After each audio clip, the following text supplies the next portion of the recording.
A South Florida Police Department's entire SWAT team resigned Friday, citing the chief of police's decision to take a knee with protesters calling for an investigation into a 2014 raid in which a black man was fatally shot. The 10-person team handed over an angry letter of resignation to the Hallandale Beach police chief in which they took aim at Vice Mayor Sabrina Javellana for comparing them to the Minneapolis Police Department that killed George Floyd. The letter also cited safety concerns over a lack of equipment and claimed that the disdain of local officials meant the safety of police dogs was taken more seriously than the unit's safety. The 8 officers and 2 sergeants resigned from the team but not from the Hallandale Beach Police Department. Among them was the newly elected president of the International Union of Police Associations. Police Chief Sonia Quinones received a memo from the SWAT team Friday morning, City Manager Greg Chavarria said in a statement. The officers said they were minimally equipped and had been disrespected by city officials who refused to address equipment and training concerns. The risk of carrying out our duties in this capacity is no longer acceptable to us and our families, the officers wrote in the memo, dated Tuesday. The anguish and stress of knowing that what we may be lawfully called upon to do in today's political climate combined with the team's current situation and several recent local events, leave us in a position that is untenable. The team is minimally equipped, undertrained and oftentimes restrained by the politicization of our tactics to the extent of placing the safety of dogs over the safety of the team members, it added. The SWAT team officers were particularly vexed by the recent actions of Chief of Police Quinones, who they claimed had supported Vice Mayor Sabrina Javellana in kneeling with protesters. Quinones and Javellana were among several other local officials and activists to take a knee as demonstrators called for the case of Howard Bowie to be reopened. This lack of support by members of the command staff is crippling to the agency and its rank and file, the memo said. Bowie, a 34-year-old black man, was killed in 2014 by Hallandale Beach's SWAT team as it carried out a search warrant and raided his home at 6 a.m.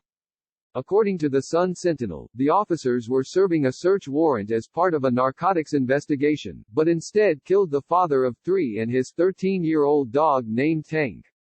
In the aftermath of the shooting, police confiscated about 18.5 grams of crack cocaine from Bow's home, according to a police report.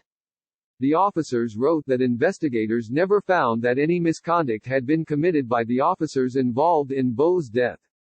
The case of wrongful death filed by Bow's family later resulted in a $425,000 settlement with the city.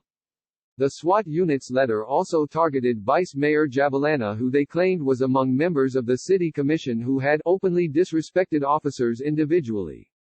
The Vice Mayor Sabrina Javellana has made openly ignorant and inaccurate statements attacking the lawful actions of the city's officers and SWAT team both from the dais and from her social media accounts, the unit said.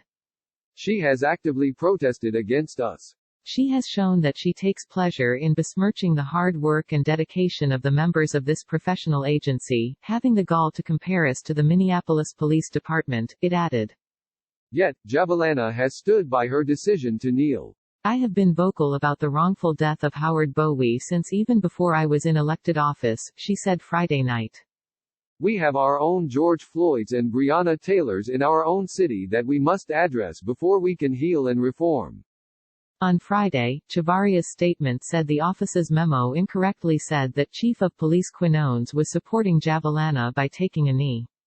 They specifically mentioned their displeasure with the chief joining members of our community in taking a knee against racism, hatred, and intolerance earlier this week, Chavarria told CBS 12 News. They have incorrectly stated the gesture was in support of an elected official. This is simply not true. The police chief has now called a meeting for Monday afternoon with the resigning SWAT team members, Chavarria's statement added. The city manager's statement assured the public that Hallandale Beach would still have SWAT coverage through regional mutual aid arrangements.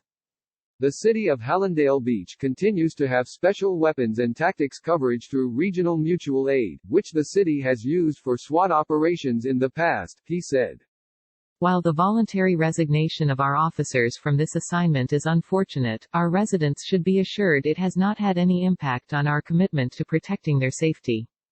The city's mayor Joy Cooper added she would also be following up on the resignations to ensure that the public is protected. I will be following up with our chief of police, following up with our unions and, most importantly, ensuring that our accredited department has the resources and the training that they need to protect and serve our public, Mayor Cooper told the Sun-Sentinel.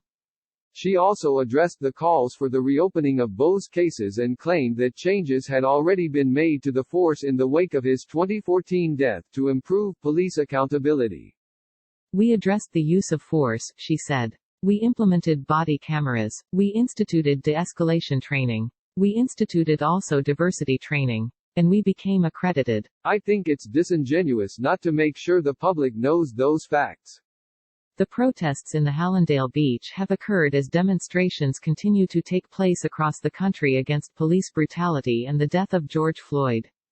Floyd, a handcuffed black man, died in Minneapolis after an officer pressed his knee into Floyd's neck for several minutes, ignoring Floyd's cries that he couldn't breathe. Hallandale Beach is an oceanside community of about 38,000 people roughly 20 miles north of Miami.